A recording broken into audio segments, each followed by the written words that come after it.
Assalamualaikum dan salam sejahtera. Salam Jabatan Bomba dan Penyelamat Malaysia berprestasi tinggi, cepat dan mesra. Anda bersama saya Ain Syahira dan saya Caca Hafiza dalam Info Pagi JBPM. Apa khabar puan hari ini? Alhamdulillah, khabar baik Ain. Macam mana puasa setakat ni? Masih berpuasa, masih hari ketiga dan moga semua orang pun masih berpuasa lah. Alhamdulillah, terima kasih puan. Kita mulakan segmen Info Pagi ini dengan statistik panggilan kecemasan harian 15 April 2021 sehingga jam 8 pagi tadi. Pusat Pengurusan Operasi Jabatan Bomba dan Penyelamat Malaysia merekodkan sebanyak 327 panggilan kecemasan yang melibatkan 79 panggilan kebakaran keseluruhan, 17 panggilan kebakaran terbuka. Selain itu juga puan, jabatan juga menerima 34 panggilan menyelamat, 40 panggilan operasi khas dan 174 panggilan khidmat kemanusiaan. Banyak panggilan-panggilan kita lagi Ain. Betul puan. Dan manakala bagi statistik operasi COVID-19 pula sehingga Rabu 14 April 2021, sebanyak 29,753 operasi COVID-19 telah dilaksanakan oleh Jabatan Bomba dan Penyelamat Malaysia yang ini. So, melibatkan 21,042 operasi sanitasi awam, 2,688 bagi pemindahan mangsa, 214 pemeriksaan keselamatan kebakaran untuk bagi stesen kuarantin, 7 operasi humanitarian assistance and disaster relief HADR, 66 disinfeksi kawasan epicenter, disinfeksi PUI dan PUS, 38 operasi pengurusan jenazah dan juga 5,698 bagi lain-lain tugas. Betul tu puan, terima kasih di atas info tadi. Bagi operasi sanitasi awam sehingga semalam Rabu 14 April 2021, sejumlah 21,042 operasi sanitasi dilaksanakan yang merangkumi 154 zon puan, iaitu 63 zon merah, 20 zon jingga, 51 zon kuning dan 20 zon hijau mengikut pengkelasan Pejabat Kesihatan Daerah PKD yang ditetapkan oleh Kementerian Kesihatan Malaysia KKM. Dan semalam sahaja sebanyak 78 operasi sanitasi meliputi 26 zon merah, 8 zon jingga, 9 zon kuning dan 4 zon hijau telah dilaksanakan yang melibatkan 12 buah negeri puan, iaitu Selangor 1 operasi, Johor 2 operasi, Sarawak 22 operasi, Pahang 3 operasi, Sabah 9 operasi, Perak 9 operasi, Melaka 8 operasi, Kelantan 8 operasi, Pulau Pinang 7 operasi, Terengganu 1 operasi, Kedah 4 operasi, Perlis 3 operasi serta sebuah wilayah persekutuan iaitu Putrajaya 1 operasi puan. Ya, okey. So saudara, sehingga kini operasi telah merangkumi 20,299 premis yang terdiri daripada 3,551 pusat perniagaan, 2,055 kawasan perumahan, 4,249 tempat awam, 385 pasaraya, 6,912 bangunan kerajaan, 3,022 balai bomba, 310 bagi pusat tahfiz, 813 premis PDRM dan terakhir sekali adalah 1,702 bagi sekolah kerajaan. Terima kasih puan atas info sebentar tadi. Saudara penonton, dari laporan sanitasi awam kita beralih pula kepada info seterusnya. Rabu 14 April 2021 jam 8.30 malam semalam puan. Duka cita dimaklumkan bahawa salah seorang daripada kru Bomba Channel iaitu Timbalan Penguasa Bomba 2 Nurliana binti Haji Nasir yang bertugas sebagai Ketua Cawangan Penyiasatan Kebakaran Zon 1 Seremban di Jabatan Bomba dan Penyelamat Malaysia Negeri Sembilan telah mengalami sesak nafas di rumahnya puan. Beliau juga telah dikejarkan ke hospital dengan menaiki ambulans dari Hospital Tunku Jaafar semalam dan telah dimasukkan ke Jabatan Kecemasan dan Trauma Zon Merah Hospital Tunku Jaafar HTJ Seremban Negeri Sembilan. Kami di Bomba Channel mendoakan agar beliau cepat sembuh dan sihat seperti sedia kala dan dipermudahkan segala urusan. InsyaAllah sama-sama kita doakan. Amin. InsyaAllah kita doakan mana yang terbaiklah kepada Puan Liana dan moga Puan Liana dapat kembali bertugaslah di Bomba Channel ni. Dan saudara penonton, info seterusnya kita teruskan dengan info berkenaan dengan temu duga terbuka pegawai bomba bantuan. Dan yang ni lah yang special ni, mana-mana orang luar nak masuk bomba tu boleh sertai kita lah kan. Boleh sertai sekarang. Dan temu duga terbuka ni dia terbuka kepada beberapa negeri iaitu di Negeri Pahang, Negeri Sembilan dan juga Negeri Johor. Dan dimaklumkan bahawa Jabatan Bomba dan Penyelamat Malaysia Negeri Pahang mempelawa individu yang memenuhi syarat dan telah berusia 18 tahun ke atas pada tarikh iklan ditutup dipelawa untuk memohonlah sebagai pegawai bomba bantuan ni. Dan penempatan adalah di 11 balai bomba. Banyak tu ya, Ain? sebelah Balai Bomba, dan yang 11 tu adalah di Balai Bomba Penyelamat Taman Tas, Nenasi, Kuala Rompin, Muazzam Shah, Chini, Jengka, Maran, Teriang, Karak, Kuala Lipis, dan juga yang terakhir sekali adalah di Balai Bomba Cameron Highland. Dan tarikh tutup permohonan adalah pada 23 April 2021. Tak lama lagi tu lah Jain. Betul Puan. Manakala bagi Jabatan Bomba dan Penyelamat Malaysia Negeri Sembilan pula, iklan bagi permohonan pegawai bomba bantuan telah mula dibuka dan penghantaran borang permohonan akan ditutup pada 7 Mei 2021. Pengisian bagi Negeri Sembilan adalah di 6 buah balai bomba, iaitu Balai Bomba Rantau, Ampangan, Teluk Kemang, Rembau, Tampin dan Gemas. Okey, seterusnya pemakluman pengambilan pegawai bomba bantuan di negeri Johor pula. Okay, penempatan pengambilan adalah di Balai Bomba dan Penyelamat Batu Pahat, Yomping, Pagoh, Pontian Baru dan juga Kulai. Kat Johor kita tak banyak buka lah. Dan tarikh permohonan tutup ni adalah 30 April 2021. Dan untuk maklumat lanjut mengenai syarat-syarat lantikan dan sebagainya, bolehlah melayari laman web rasmi Jabatan Bomba dan Penyelamat Malaysia, iaitu di www.bomba.gov.my. Dan ayuh, tunggu apa lagi? Jom sertai kami. Jangan jadi senain Ayuh sertai kami ya penonton di rumah. Saudara, di kala pandemik COVID-19 melanda, banyak sektor yang terkesan dengan keadaan ini dan salah satunya adalah aktiviti bersukan. Jadi jangan risau penonton di rumah, kami di Jabatan Bomba dan Penyelamat Malaysia akan bawakan khas kepada anda acara Vituran. Vituran? Apa tu Vituran? Boleh Ain terangkan sikit supaya penonton kita lebih tahu apa itu Vituran? Boleh Puan. Vituran ini adalah acara larian bagi penonton di luar sana yang gemar berlari. Untuk pengetahuan semua, tarikh pendaftaran bagi Bomba Firefighters Malaysia Vituran 2021 adalah pada 20 Mac sehingga 15 Mei 2021. Pelaporan larian pula bermula pada 1 Jun hingga 7 Julai 2021 dan akan diakhiri dengan penghantaran kit larian mulai 11 Julai hingga 18 Julai 2021.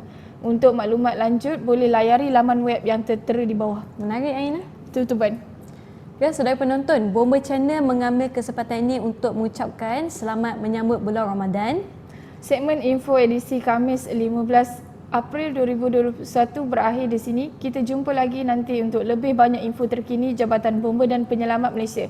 Sekian dari saya Ansyahira dan saya Caca Fiza. Amalkan norma baharu, prihatin rakyat. Darurat memerangi COVID-19.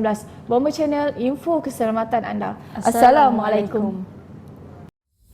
Setahap mana kesedaran anda tentang keselamatan kebakaran di rumah?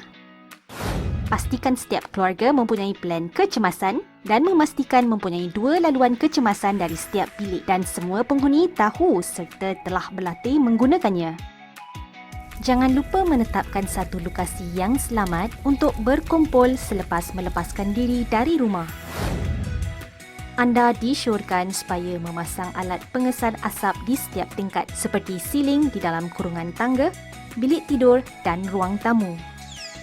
Jangan lupa untuk sentiasa memeriksa dan memastikan alat pengesan asap berfungsi. Apabila mendengar alat pengesan asap berbunyi atau semasa menghadapi kebakaran di rumah, anda perlu merangkak di bawah asap untuk mengelakkan udara panas dan asap serta menutup pintu di belakang anda untuk menghalangkan asap tersebar. Jangan berpatah balik untuk mengambil barang persendirian walaupun terdapat barang persendirian yang penting dan perlulah melarikan diri dengan serta-merta. Berkumpul di tempat selamat yang ditetapkan dan menghubungi talian 999 atau mendapatkan telefon bimbit dengan pertolongan jiran sekiranya telefon bimbit tiada di sisi anda. Melaporkan kepada pegawai bomba sekiranya masih ada ahli keluarga di dalam rumah yang terbakar. Untuk mencegah kebakaran berlaku, elakkan membuat penyambungan atau membebankan litar elektrik dan jangan sekali-kali merokok sambil berbaring di atas katil semasa berada dalam keadaan mengantuk. Letakkan mancis dan pemetik api di tempat yang tinggi supaya tidak boleh dicapai oleh kanak-kanak. Jangan biarkan lilin menyala tanpa diawasi, walaupun sesaat, dan jauhkannya daripada kanak-kanak. Sentiasa bersedia dan menjaga keselamatan pada setiap masa.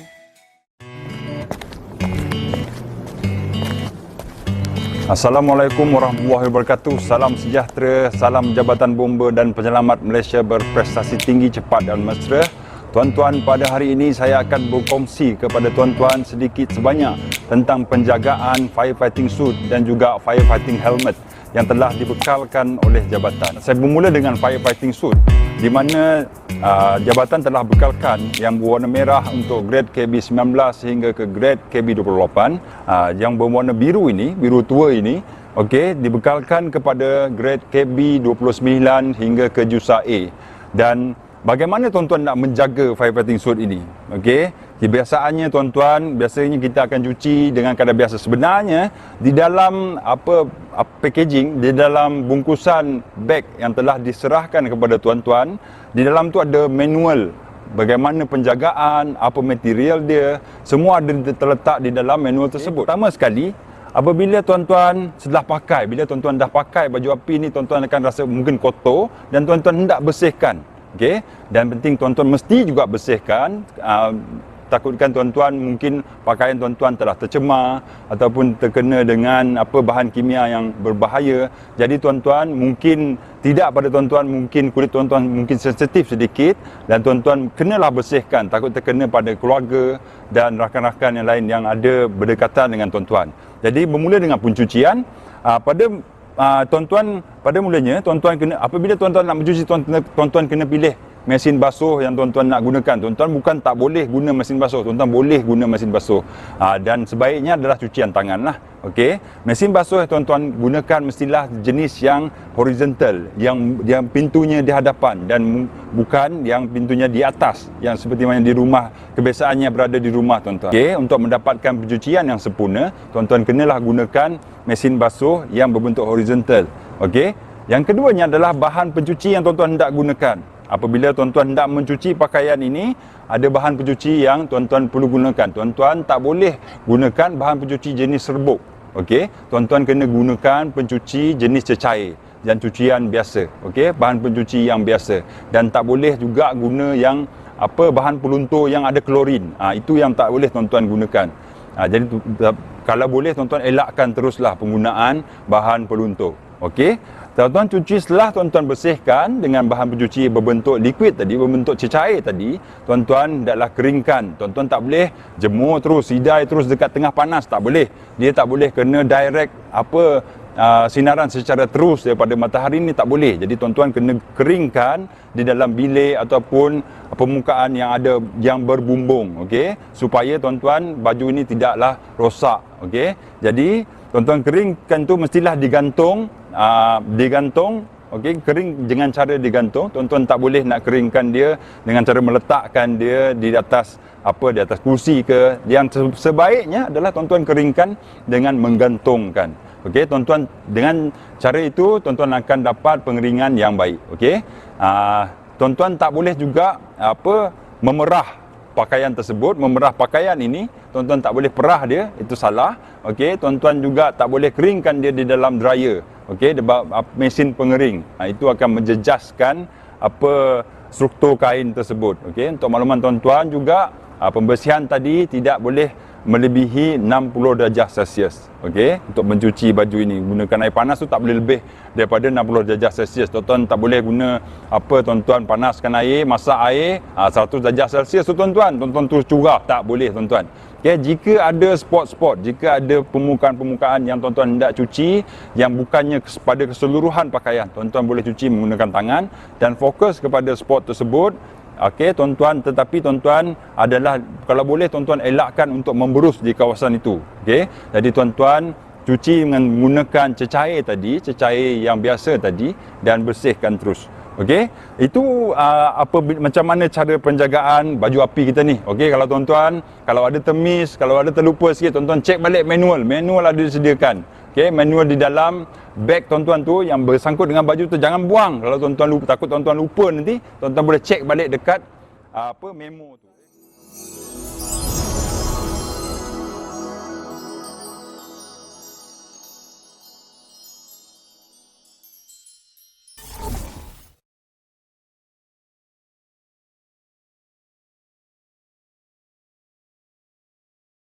Assalamualaikum dan salam sejahtera. Saya dan Nabil Leman menerangkan kepentingan pemakaian jaket keselamatan di air dan kaedah pemakaian yang betul. Yang pertama, memberi perlindungan kepada pemakai pada lemas ketika melakukan aktiviti air. Yang kedua, melindungi atau mengurangkan kecederaan pada anggota tubuh badan terutama bahagian atas.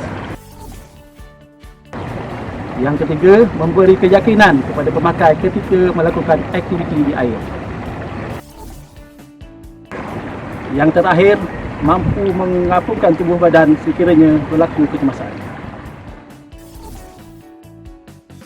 Kaedah pemakaian jaket keselamatan yang betul. Jaket keselamatan berwarna terang dan mempunyai pantulan cahaya supaya mudah dilihat. Periksa label pada jaket keselamatan. Kenal pasti tarikh pembuatan dan jangka hayat penggunaan. Kenal pasti apa-apa kerosakan pada jaket keselamatan. Pastikan ketika pemakaian jaket diikat ketat, zip, kekunci bahagian atas, tengah dan bawah diikat kemas. Tali kekunci dipasang dengan cara yang betul. Ketika berada di dalam air, pastikan elak melakukan aktiviti yang boleh membahayakan nyawa sendiri dan orang lain.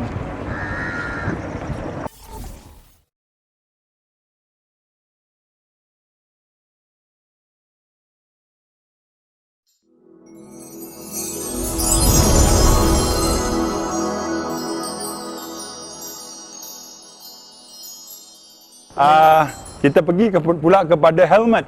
Okey, helmet ni yang telah dibekalkan oleh jabatan, helmet berjenama Drager. Okey tuan-tuan, helmet ini macam mana penjagaan dia, tuan-tuan pun mesti tahu. Mula sekali apa yang tuan-tuan perlu buat, tuan-tuan dan puan-puan perlu buat adalah semak secara visual. Okey, semak secara visual helmet ni macam mana permukaan shell dia, adakah terdapat ada cacat celah ke, ada scratch ke, ada pecah, ada crack sikit ke, tu tuan-tuan kena tengok. Kalau ada berlaku benda-benda macam tu, tuan-tuan minta tuan-tuan dan puan-puan laporkan kepada pengurusan jabatan supaya boleh digantikan dengan helmet yang baru ataupun diperbaiki ataupun diselenggara helmet ni.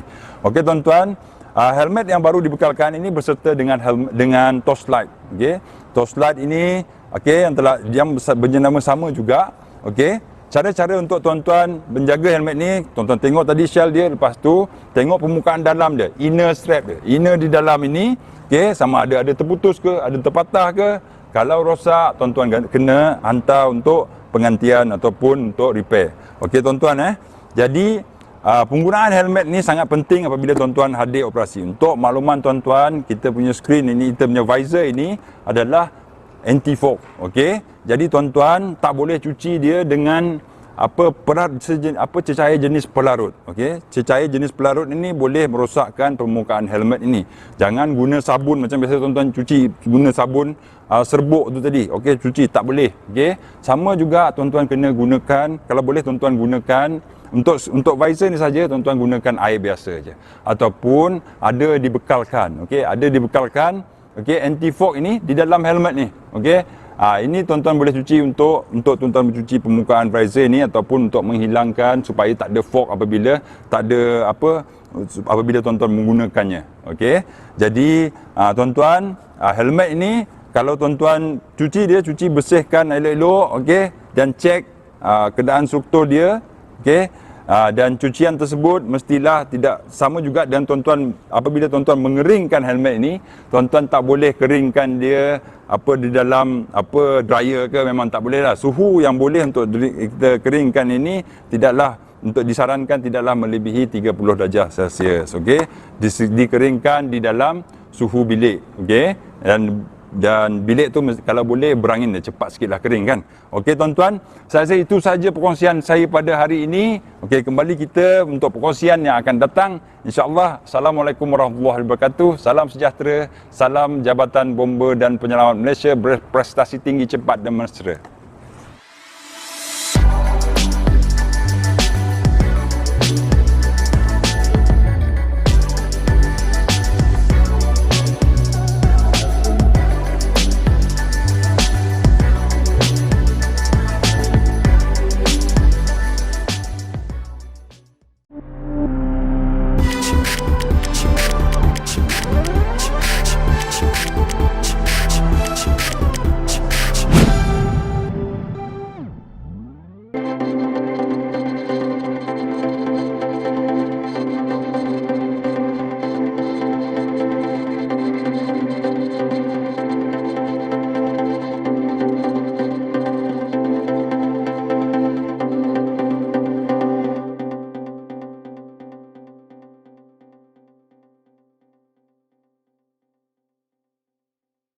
Dan saya Caca Hafiza dari Bilik Berita Bomba Channel. Pusat Gerakan Operasi Negeri Perak telah menerima panggilan daripada MERS 999 pada jam 8.53 malam.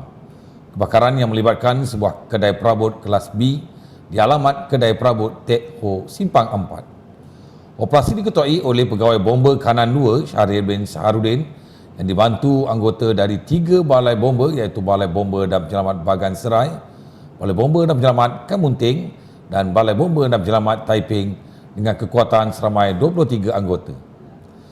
Menurut Komandan Operasi, setibanya di lokasi tersebut, didapati sebuah kedai berkeluasan 80 x 40 kaki telah musnah 80% dan tidak melibatkan mangsa. Pasukan bomba berjaya mengawal kebakaran pada jam 10.41 malam selepas hampir 2 jam melawan api. Operasi tamat pada jam 12.52 malam setelah memastikan keadaan di tempat kejadian selamat daripada bahaya-bahaya lain. Kita teruskan Berita Bomba Channel dengan berita kebakaran rumah. Khamis pada jam 1.44 pagi, Pusat Gerakan Operasi Negeri Selangor telah menerima panggilan daripada MERS 999 bagi panggilan kebakaran rumah di alamat Jalan Eko Magistrik 8 Palang 1C, Taman Merridale, Branang, Selangor. Pasukan Keluaran Operasi PKO diketuai oleh Penolong Penguasa Bomba Darul Azrin bin Muhammad Desa bersama 3 penyelia dari 3 buah balai iaitu Balai Bomba dan Penyelamat Semenyih, Balai Bomba Penyelamat Kajang dan Balai Bomba Penyelamat Bangi. Menurut Komandan Operasi, kebakaran melibatkan sebuah rumah teres 2 tingkat kelas A telah musnah terbakar sebanyak 30%. Dilaporkan terdapat seorang mangsa mengalami cedera parah di kepala setelah terjun dari tingkat 2 untuk menyelamatkan diri. Mangsa disahkan meninggal dunia oleh pihak Kementerian Kesihatan Malaysia dan telah diserahkan kepada pihak polis. Operasi pemadaman dapat dikawal pada jam 2.08 pagi. Operasi selesai sepenuhnya pada jam 2.30 pagi tadi. Melaka. Kebakaran rumah melibatkan sebuah rumah kelas B berkeluasan 40 x 50 kaki beralamat di Batu 21, Kampung Durian Daun, Masjid Tanah. Menurut Komandan Operasi Kanan Timbalan Kuasa Bomba Jumaat bin Tarimin berkata, rumah tersebut musnah terbakar hampir 90%. Anggota dari Balai Bomba dan Penyelamat Alu Gajar bergegas ke lokasi sebaik sahaja menerima panggilan pada jam 3.03 pagi tadi. Dilaporkan terdapat satu mangsa melecur 5% di bahagian tangan mangsa dan mangsa telah dihantar ke Hospital Alu Gajah Melaka dengan menggunakan ambulan Kementerian Kesihatan. Kebakaran dapat dikawal pada jam 3.13 pagi.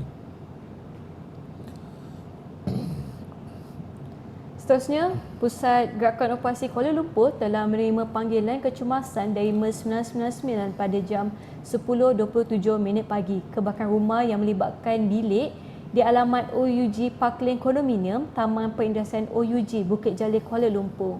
Pusat Gerakan Operasi Kuala Lumpur seterusnya menghantar pasukan operasi jentera dari Balai Bomba dan Penyelamat Bukit Jalil dan jentera bantuan daripada Balai Bomba Sungai Besi, Balai Bomba Penyelamat Jalan Hang Tuah dan Ceras dengan kekuatan seramai 28 anggota. Menurut Komandan Operasi Pegawai Bomba Kanan 2 Muhammad Faizul Hizam bin Rahman, setibanya pasukan bomba di lokasi didapati berlaku kebakaran melibatkan sebuah bilik berkeluasan 10 x 12 kaki persegi. Kebakaran melibatkan 80% terbakar dan telah dipadam menggunakan salur bantu mula bangunan berkenaan. Operasi tamat sepenuhnya pada jam 11.07 pagi dan tidak melibatkan mangsa. Punca kebakaran masih dalam siasatan. Beralih kepada berita kemalangan. Pusat Gerakan Operasi Negeri Melaka telah menerima panggilan dari MERS 999 pada jam 11.17 malam. Jentera dan anggota dari Balai Bomba dan Penyelamat Air Keruh dengan kekuatan 1 penyelia dan 8 anggota ke lokasi kejadian. Kejadian melibatkan sebuah kereta jenis Proton Saga telah melanggar paip air milik syarikat Air Melaka Berhad berdekatan dengan Poliklinik Air Keruh. Kejadian yang melibatkan seorang mangsa lelaki berumur 49 tahun telah mengalami kecederaan di bahagian tangan dan telah diberi perawatan awal oleh unit EMRS Air Keruh. Sekian, kita jaga kita, lindungi diri, lindungi semua. Amalkan norma baru, jaga SOP, jaga jarak. Salam Ramadan dan selamat menjalani ibadah berpuasa sepanjang bulan penuh barakah. Dengan itu, salam hormat, teruskan bersama Bomba Channel, info keselamatan anda. Assalamualaikum. Assalamualaikum.